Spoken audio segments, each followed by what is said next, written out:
بسم اللہ الرحمن الرحیم اللہم نحمدک کما ترضی ونصلی علی حبیبک وآلہ کما یرضی ونحب محبوبک کما ارتضی اما بعد صلی اللہ علی حبیبی محمد وآلہ وسلم۔ ناظرین محترم، آج کے نشست میں ہم انشاءاللہ سن 6 ہجرت کے واقعات بیان کریں گے، آپ ہمارے ساتھ رہیے گا۔ اس سے پہلے اگر آپ نے ہمارا چینل سبسکرائب نہیں کیا تو سبسکرائب کریں، گھنٹی کے بٹن کو دبائیں تاکہ آنے والی ویڈیوز کا نوٹیفیکیشن آپ کو وقت پر پہنچ سکے۔ ویڈیو کو لائک کریں، شیئر کریں، کمنٹس کریں۔ تو آئیے شروع کرتے ہیں۔ میرے سونے نبی پاک صلی اللہ علیہ وسلم کی ہجرت فرمانے کے بعد سن 6 ہجرت میں واقعات یوں ہوئے کہ بنی قریظہ کے 6 مہینے بعد آپ صلی اللہ علیہ وسلم بنی لحیان کی طرف غزوہ کے ارادہ سے چلے۔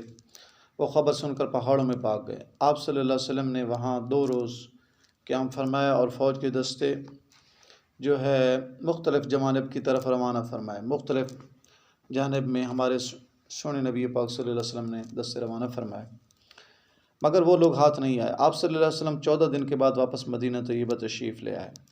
پھر سریہ نجد واقع ہوا ہے، یعنی آپ صلی اللہ علیہ وسلم نے ایک لشکر نجد کی جانب جو ہے روانہ فرمایا اور بنی حنیفہ کے رئیس ثمامہ بن اسال کو پکڑ کر لائے صحابہ کرام، اور کچھ گفتگو ہوئی اور اس کے بعد وہ ثمامہ جو تھا وہ مسلمان ہو گیا، یعنی صحابی بن گئے۔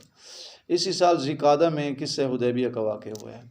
آپ صلی اللہ علیہ وسلم نے خواب دیکھا کہ آپ مکہ تشریف لے گئے اور عمرہ ادا کیا۔ آپ صلی اللہ علیہ وسلم نے صحابہ کرام سے خواب بیان کیا تو صحابہ کرام تو شوق و تمنا مکہ میں بے قرار تھے، پہلے بے چین تھے مکہ مکرمہ جانے کے لیے۔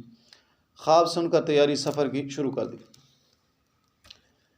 تو آپ صلی اللہ علیہ وسلم بھی مدینہ طیبہ سے روانہ ہوئے، یہاں تک کہ متصل مکہ مکرمہ کے پہنچ گئے اور قریش نے سن کر کہا کہ ہم مکہ میں ہرگز نہ آنے دیں گے۔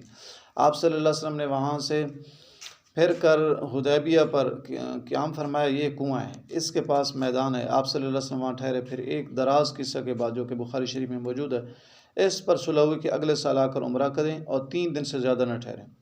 10 برس مدت صلح کی ٹھہری، اس عرصہ میں فیما بین لڑائی نہیں ہوگی۔ آپ صلی اللہ علیہ وسلم کے حلیفوں سے قریش نہ لڑیں گے اور قریشوں کے دوستوں سے یعنی حلیفوں سے آپ نہ لڑیں گے۔ حلیف کہتے ہیں جن سے عہد موافقت باندھا جائے۔ وہاں بنی بکر اور بنی خزاع 2 قبیلے تھے۔ خزاع آپ صلی اللہ علیہ وسلم کے ساتھ ہم عہد ہوئے اور بنی بکر قریش کے ساتھ۔ اس کے بعد آپ صلی اللہ علیہ وسلم مدینہ واپس تشریف لے آئے۔ اسی سن میں حدیبیہ کے قبل امام واقدی نے نقل کیا، چند سرایہ بھی انہوں نے بیان کی ہیں۔ مثلا ربیع الاول یا آخر میں عکاشہ بن محصن رضی اللہ عنہ کو 40 ہمراہیوں کے ساتھ آپ نے غمر ایک جگہ تھی ان کی طرف بھیجا، اور وہ لوگ خبر سن کر بھاگ گئے اور ان کے 200 اونٹ ہاتھ آئے جن کو لے کر مدینہ آ گئے۔ ابو عبیدہ بن جراح رضی اللہ عنہ کو ذی القصہ کی طرف بھیجا اور وہ لوگ بھی بھاگ گئے۔ ایک شخص ہاتھ آیا اور وہ مسلمان ہو گیا۔ محمد بن مسلمہ رضی اللہ تعالیٰ عنہ کو 10 آدمی لے کر بھیجا، غنیم چھپ کر بیٹھ گئے۔ جب مسلمان سو گئے دفعتاً ان پر آ کر گرا، سب قتل کر دیا، صرف محمد بن مسلمہ رضی اللہ عنہ زخمی ہو کر لوٹے۔ اسی سال زید بن حارثہ رضی اللہ عنہ کا سریہ جموم کی طرف جو ہے روانہ ہوا۔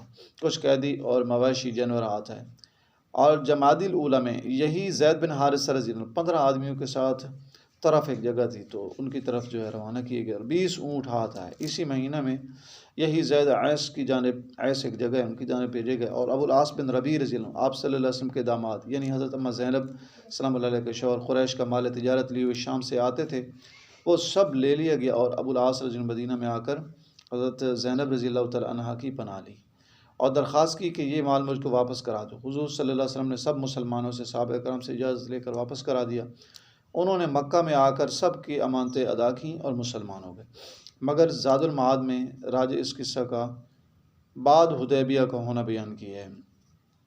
اس قصہ کا بعد حدیبیہ کے ہونا بیان کیا ہے کہ حدیبیہ کے بعد یہ قصہ ہوا ہے، اور اس کو ابو بصیر کی طرف منسوب کیا۔ انہوں نے ہی آپ صلی اللہ علیہ وسلم کی شہادت کی خبر سن کر مال واپس کیا، اور اسی میں سریہ عبد الرحمن ابن عوف کا شعبان میں دومت الجندل کی طرف بھیجا گیا تھا، وہ سب مسلمان ہو گئے۔ اور اسی سال شوال میں اورینیین کے مقابلہ کے لیے سریہ قرظ بن خالد فہری رضی کا ہوا۔